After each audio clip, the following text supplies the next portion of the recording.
नवोदय क्रांति में आपका स्वागत है। आइए देखते हैं नवोदय क्रांति परिवार भारत द्वारा संचालित ऑनलाइन क्लासेस। नमस्कार दोस्तों, नवोदय क्रांति के आज के इस लेक्चर में हम बात करेंगे कक्षा 11 की बहुत ही महत्वपूर्ण पोइम है a photograph and it is written by Shirley Thomson. Shirley जो टॉल्सन है वो एक बहुत ही बढ़िया इंग्लिश की राइटर है और उनके पिताजी जो थे वो नेवी में एक सेलर के रूप में काम करते थे। इसलिए इन्होंने जितने भी नॉवेल्स लिखे हैं उनमें उसके हीरो में या तो समुद्री यात्राओं का वर्णन किया गया है, इनके फादर के जीवन की एक झलक हमें उसमें दिखाई देती है। तो आइए हम आज स्टार्ट करते हैं। हमारी आज की जो पोइम है या फोटोग्राफ, और उसके पहले स्टेंजा से हम अभी स्टार्ट करते हैं। पहले स्टेंजा में पोइटेस कहती है कि the cardboard shows me how it was when the two little girls went paddling, each one holding one of my mother's hands, and she, the big girl, some 12 years or so. जी हाँ दोस्तों, ये जो पहली poem है हमारी 11वीं कक्षा की अ फोटोग्राफ, इसमें एक फोटोग्राफ है जिसके बारे में हमारी कवित्री हमें आज बताती है कि ये जो फोटोग्राफ है किसके बारे में है, किस चीज़ का इस फोटोग्राफ में वर्णन किया गया है। एक बार जरा वीडियो फोकस कर लेते हैं। जी हाँ, आई थिंक अब क्लियरली दिख रहा है आपको। तो हम करते हैं आज की हमारी पोइम आ फोटोग्राफ। जैसा कि इस पोइम में कहा गया है पोइटेस के द्वारा कि हमें एक फोटोग्राफ दिखाई देता है, और फोटोग्राफ में हमें क्या दिखाई देता है, दैट इज द कार्डबोर्ड। सबसे पहला हमारा वर्ड जो है वो है कार्डबोर्ड, क्योंकि एक पुराने टाइम में, इन ऑल टाइम्स, एक बोर्ड होता था, वो भी गत्ते का। उस गत्ते के बोर्ड पर हमें क्या दिखाई देता है, shows me how it was। एक दिन जो पोइटेस है, she was cleaning her room, और उस रूम में उन्हें कुछ दिखाई देता है। क्या दिखाई देता है, when two little girls, उसमें लड़कियां हैं। कितनी लड़कियां हैं, 2। कैसे, लिटल, छोटी छोटी। शिरले टॉल्सन कहती हैं कि एक दिन ड्राइंग रूम में एक फोटो उसे दिखाई देता है। फोटो में उसे दिखाई देता है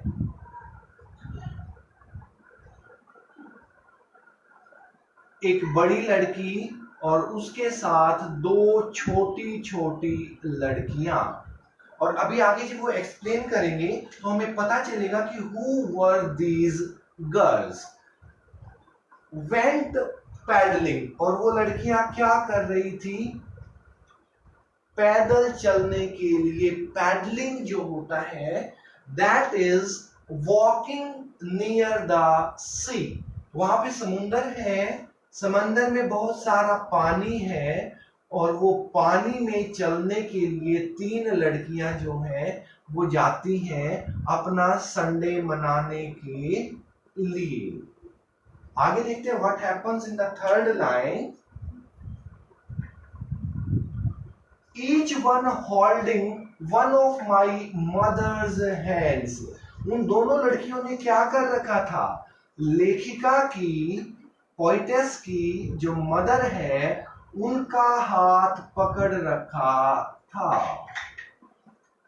this is the opening line of the story, के हाथ पकड़ रखा है बड़ी लड़की का छोटी लड़कियों ने, और तीनों बहनें घूमने के लिए जा रही हैं।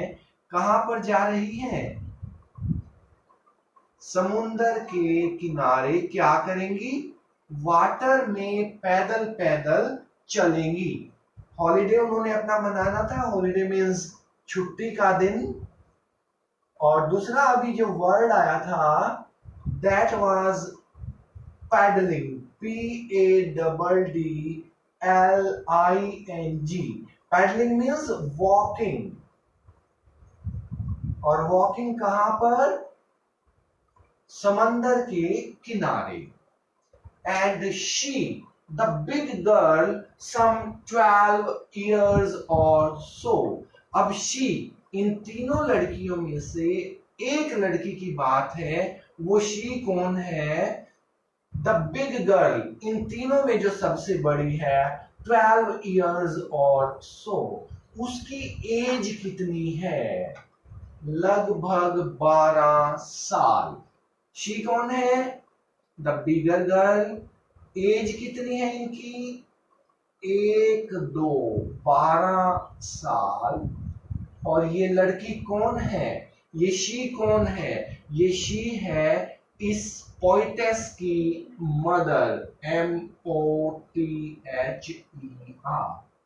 तो देखिए, जो हमारा first stanza of the poem है, it is very simple, written in a very easy language, where one bigger girl who is the mother of the poetess and 2 small girls. ये कौन है?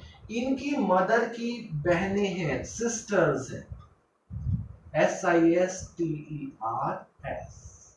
तो टोटल कितने बच्चे हो गए? 3। ऑल 3 आर गर्ल चाइल्ड, और तीनों बहनें कहां जाती हैं? समंदर के किनारे। This is sea. जो हमारी शिर्ले टॉल्सन है वो इंग्लैंड से हैं, और अगर आप मैप देखेंगे इंग्लैंड का, तो इंग्लैंड में चारों तरफ बहुत ज्यादा समंदर है, सी एरिया है, और वहां पानी के खेल, वाटर स्पोर्ट्स भी बहुत ज्यादा खेले जाते हैं। So we can say that एक लगभग 12 साल की लड़की और उसके साथ 2 और लड़कियां और तीनों बहनें एक साथ जाती हैं। कहाँ जाती हैं? समंदर के किनारे अपनी हॉलिडे मनाने के लिए। Coming on to the second stanza, आइए देखते हैं क्या कहते हैं। All 3 stood, ये तीनों की तीनों लड़कियां जो है stood, stand, stood, stood। बहुत ही सिंपल लैंग्वेज का, सिंपल वर्ड्स का यहाँ यूज किया गया है।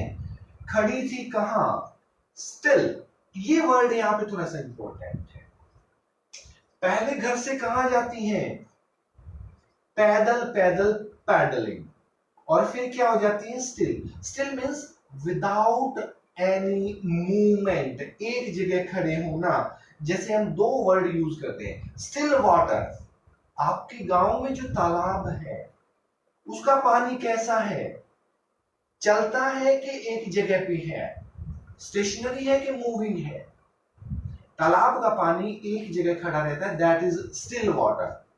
और अगर आपने देखा हो नहर का पानी, नदी का पानी, वो चलता रहता है। अब क्वेश्चन बताइए आप कि नदी का पानी साफ होता है कि तालाब का? ऑब्वियसली नदी या नहर का पानी साफ होता है, that is moving water, movement. हमारा जीवन भी उसी तरह है, जीवन चलने का ही एक नाम है और इसमें मूवमेंट होती रहती है। लेकिन जीवन में कुछ अक्षर ऐसे आ जाते हैं जब हम स्टिल हो जाते हैं, एक जगह पर स्थिर हो जाते हैं। ऐसा ही मूवमेंट था स्टिल टू स्माइल। एक जगह खड़े हैं और क्या कर रहे हैं? स्माइल। स्माइल क्यों? अभी पता चल जाएगा। Through their hair. और स्माइल भी कैसे कर रही हैं तीनों लड़कियां? अपने बालों में से, जुल्फों में से देख देख कर हंस रही हैं। At the uncle with the camera, क्योंकि वहां एक कैमरा है और कैमरा किसके हाथ में है? अंकल के हाथ में है। तो वो तीनों लड़कियां स्टिल हैं। स्टिल हमने अभी बताया, स्टिल मीन्स नो मूवमेंट। एक फोटोग्राफ कराना था।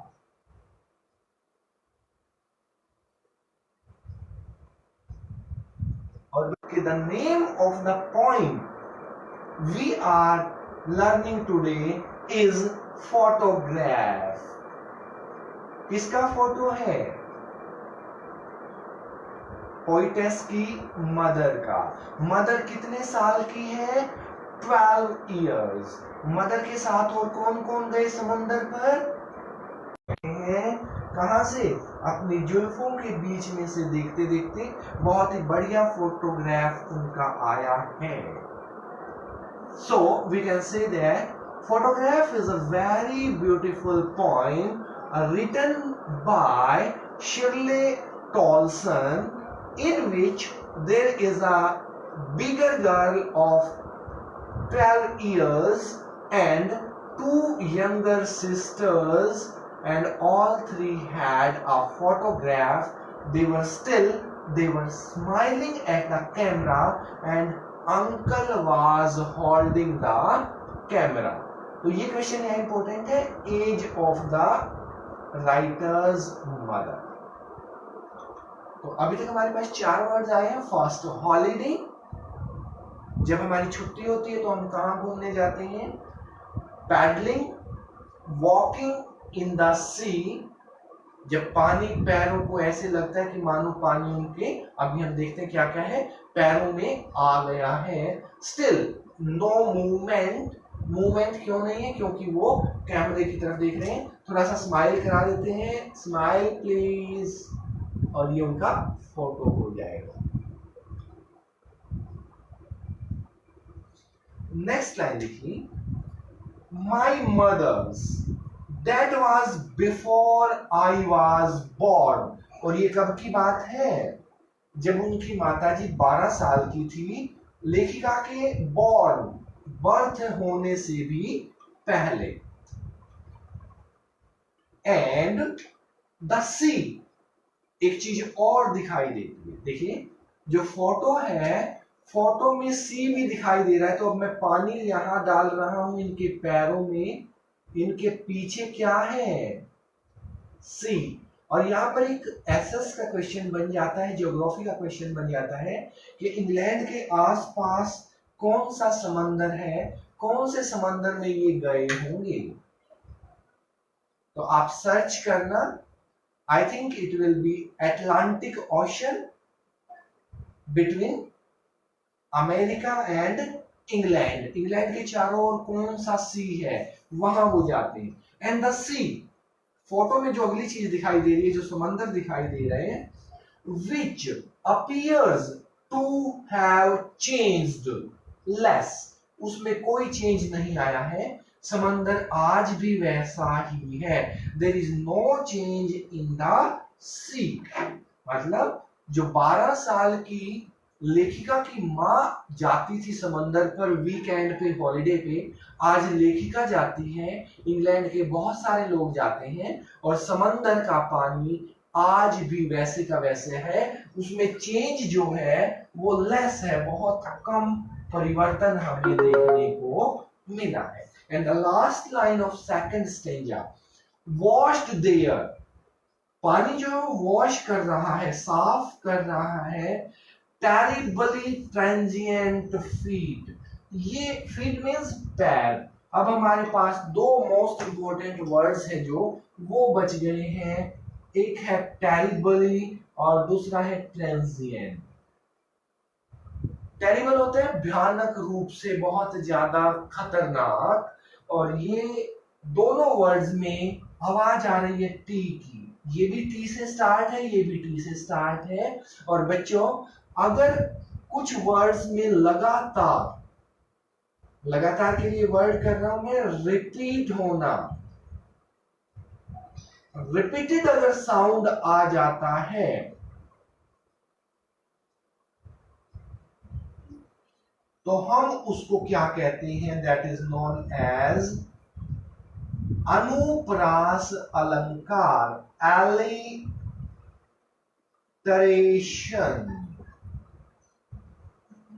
सो इस पोएम में पोइटेस ने किन चीजों का यूज किया गया है?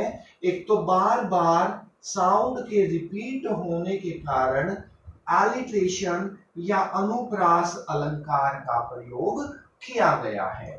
दूसरा इसमें क्या है कि जिस तरह से हमें ये फोटो दिखाई दे रहा है, मेक इट नंबर 2, नंबर 1, जिस तरह से फोटो दिखाई दे रहा है तो हम कह सकते हैं कि इसमें इमेजेस दिखाई गई हैं, इमेज ERY इमेजरी का प्रयोग किया गया है।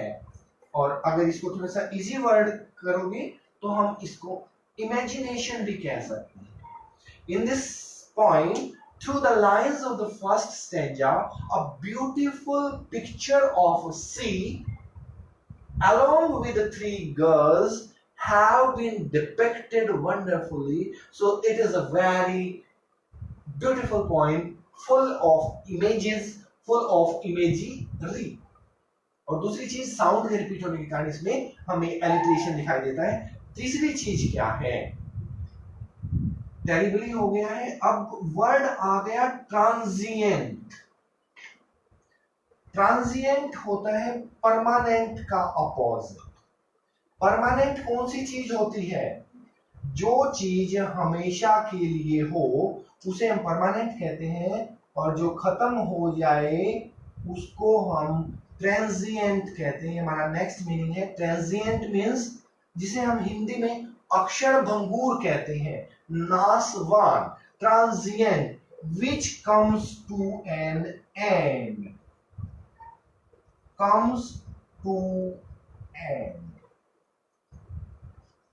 अब देखिए यहां पे क्या चीज है जिसे हम क्षण भंगूर भी कहते हैं, और यहीं पर इस पॉइंट का एक मैसेज है।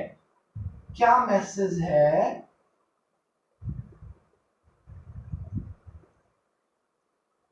कि इस कवि में जो पैरों की बात की गई है, ना केवल हमारे पैर बल्कि हमारा पूरा का पूरा शरीर जो है वो एक दिन समाप्त हो जाएगा। We are not permanent, we have to die one day. तो हम क्या कह सकते हैं, मैन इज मॉर्टल। आपने यूनिवर्सल ट्रुथ की होगी, मैन is mortal।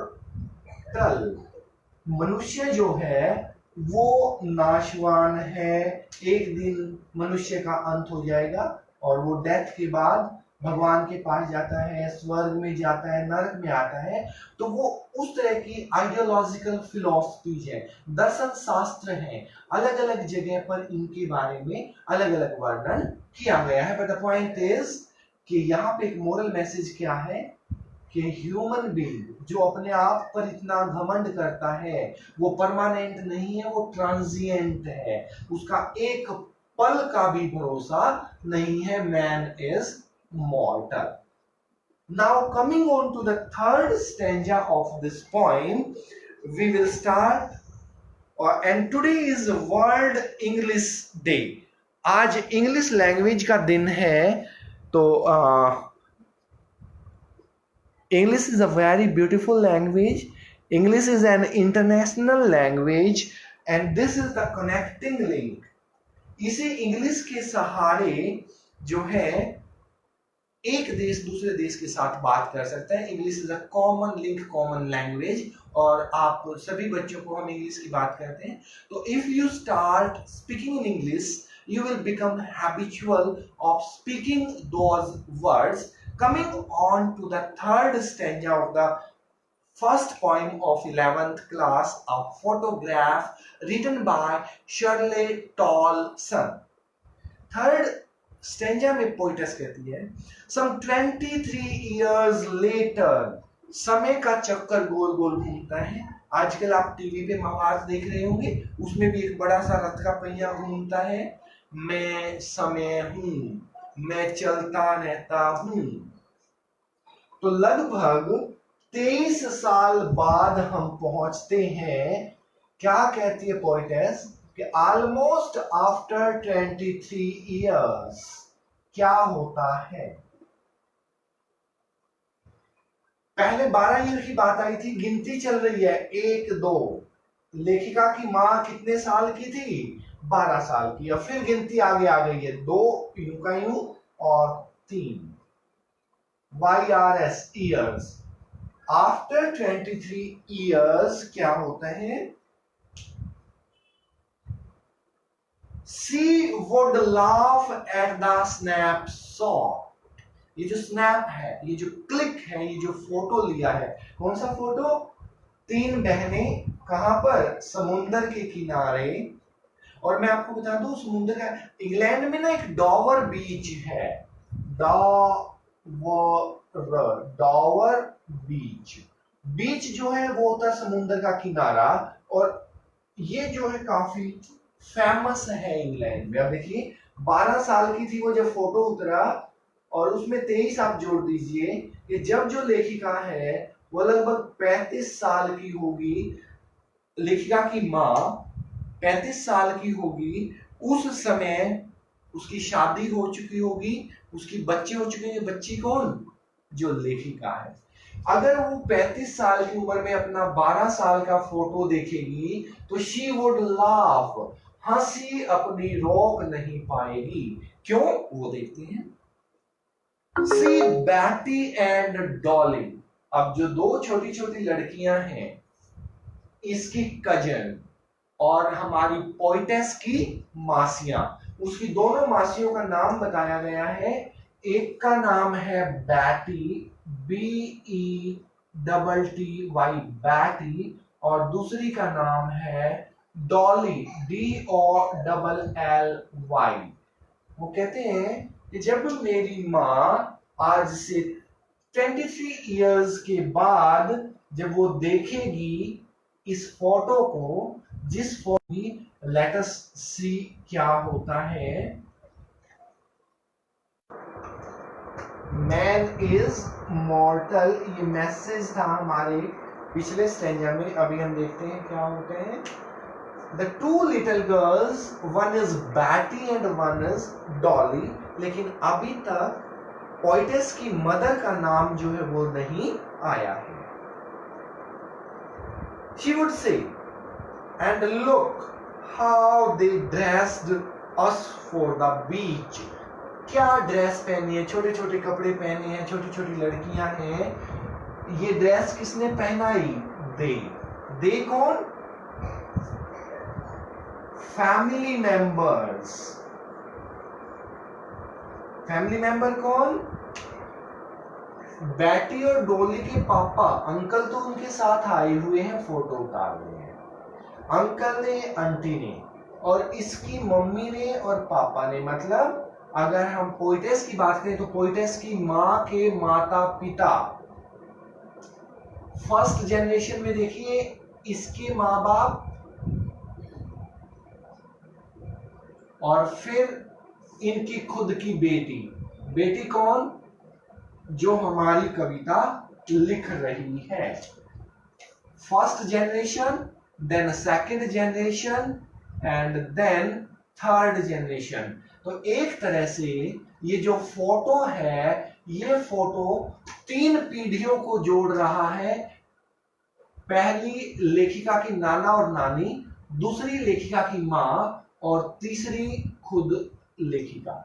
किस तरह से पीढ़ियों को पीढ़ियों से जोड़ती हैं बेटियां, ladies and ladies and ladies, और सारी लेडीज की बात चल रही है।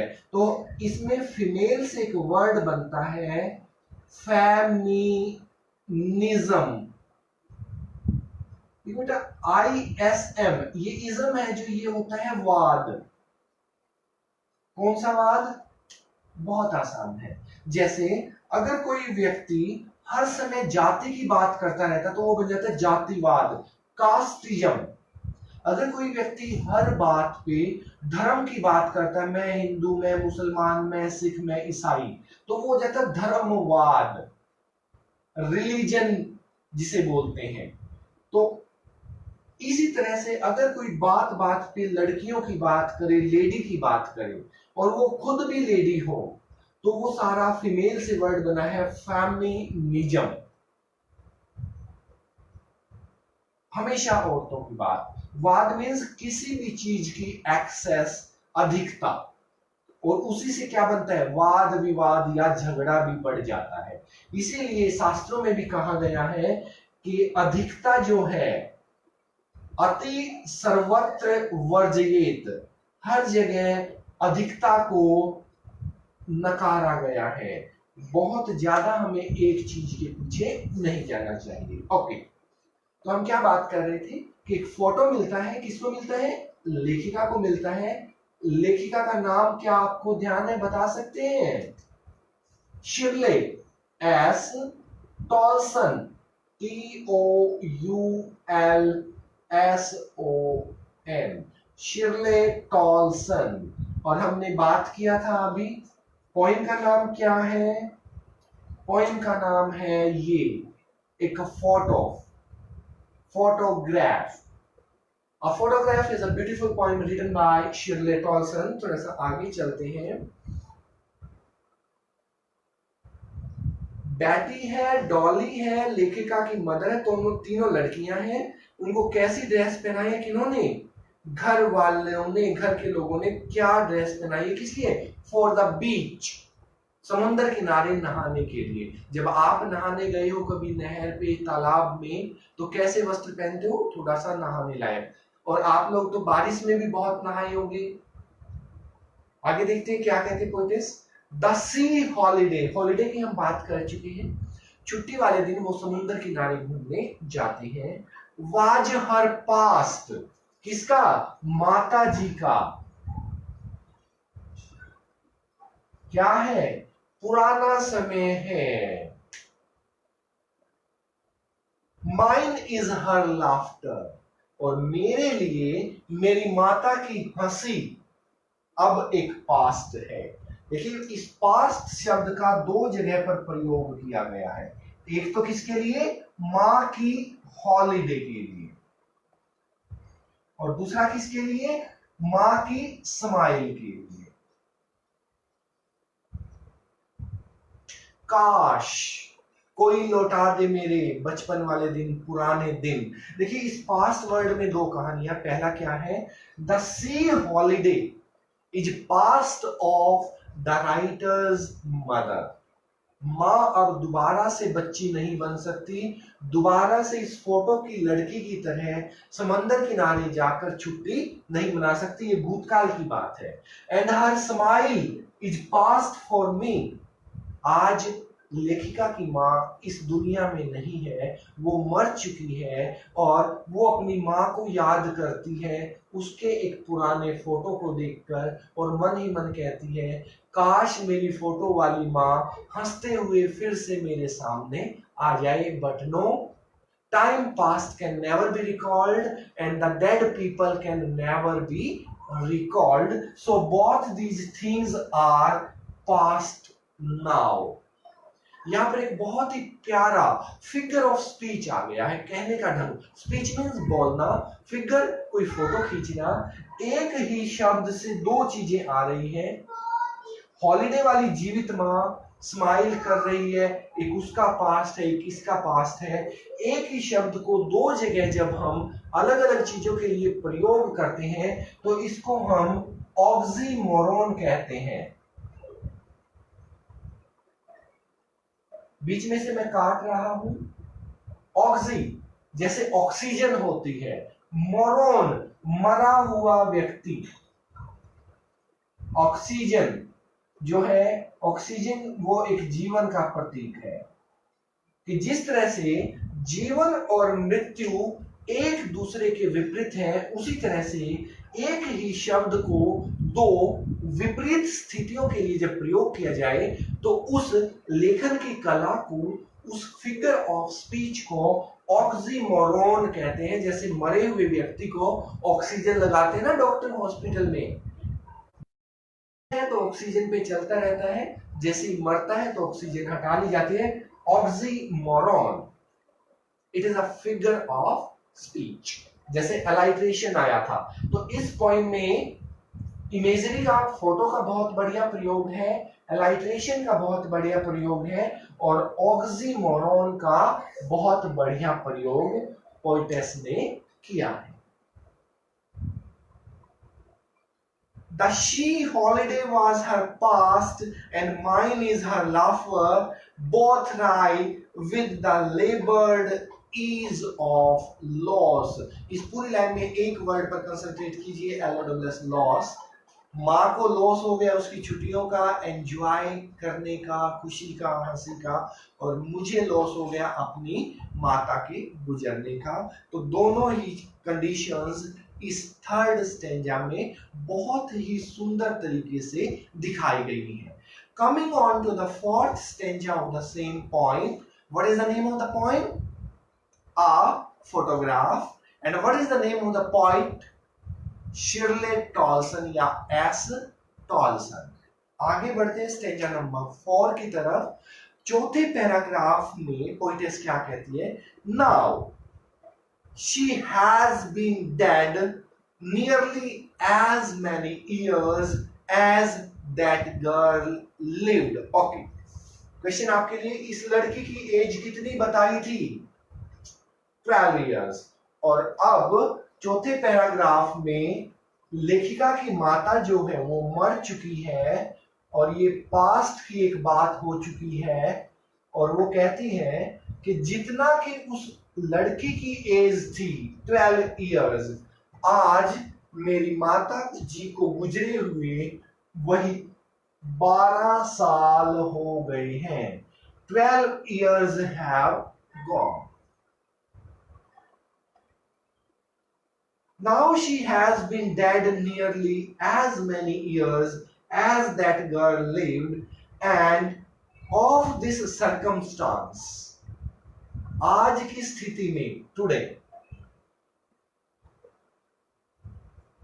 of this circumstance, circumstance हमारा वर्ड मीनिंग है circumstance. Circumstance is known as परिस्थिति, और we can say position. इस स्थिति में, इस परिस्थिति में, इस सर्कमस्टेंस में क्या है? सर्कमस्टेंस कि जो पोइटेस है शिरले टॉलसन, उनकी माता जी गुजर चुकी हैं, ये उनके लिए एक पास्ट की बात हो चुकी है। इसके बारे में, इस पोजीशन पे क्या कहा जा सकता है, इसकी चर्चा करती है लेखिका। क्या कहते हैं कि ऐसी परिस्थिति में जब हमारी माता जी हमारे बीच नहीं है और उन्हें गुजरे हुए 12 लॉन्ग ईयर्स, क्योंकि माँ की याद में एक एक अक्षर बहुत पुराना हो जाता है। फोटो देख के मुझे आज अचानक 12 साल बाद अपनी माँ याद आती है। There is nothing to say at all. अब मैं क्या कहूं, मेरी जुबान से तो शब्द ही नहीं निकल रहे हैं। I cannot say anything. There is nothing to say. मैं शब्द विहीन हो गया हूं। I am speechless. There are no words in my mouth. It's silence, silences. Last हमारा जो वर्ड है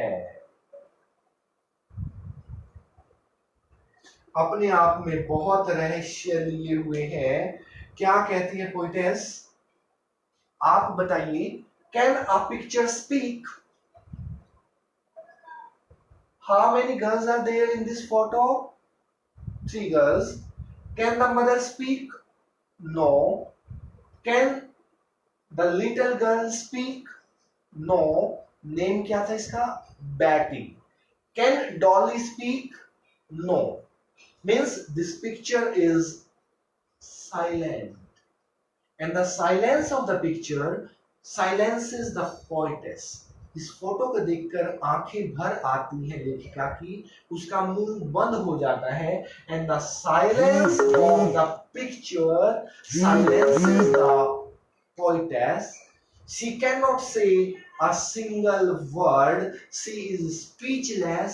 Her eyes are wet.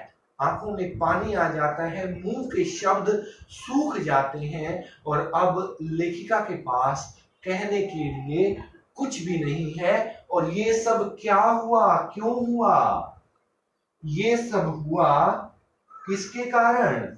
एक फोटोग्राफ के कारण, कि अचानक एक लेखिका को अपना रूम साफ करते करते एक फोटो मिल जाता है, और वो फोटो जो होता है वो फोटो किसका है? उनकी मदर का।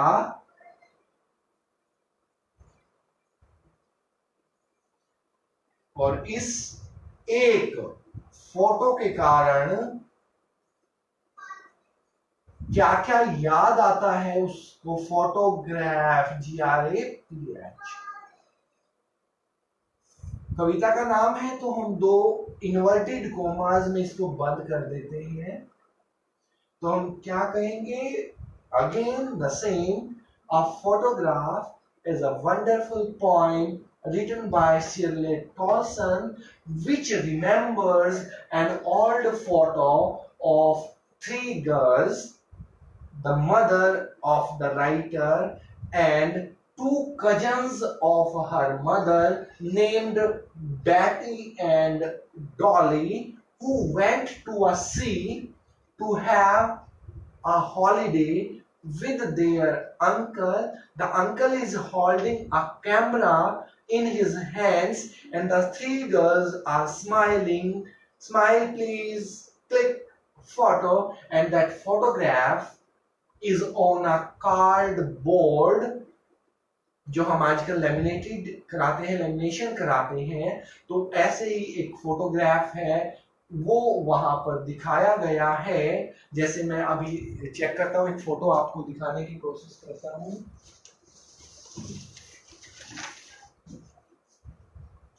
जैसे मेरे पास अभी एक फोटोग्राफ है दो बच्चों का, ऐसे ही एक फोटोग्राफ लेखिका को मिलता है तीन लड़कियों का।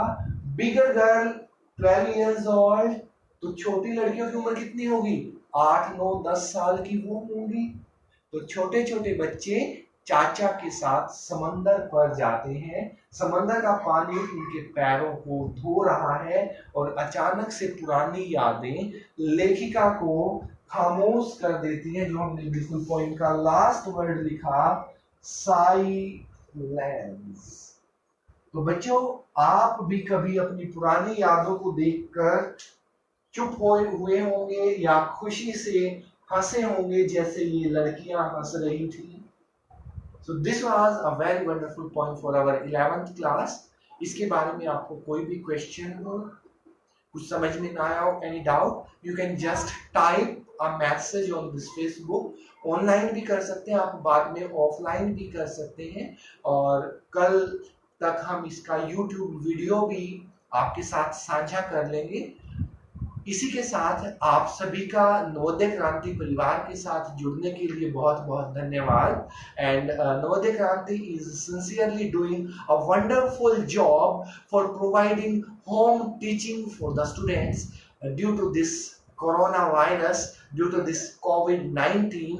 We are unable to move, but this is the high time to interact with the students and the teachers. We can have our studies at our home. Stay home, stay safe.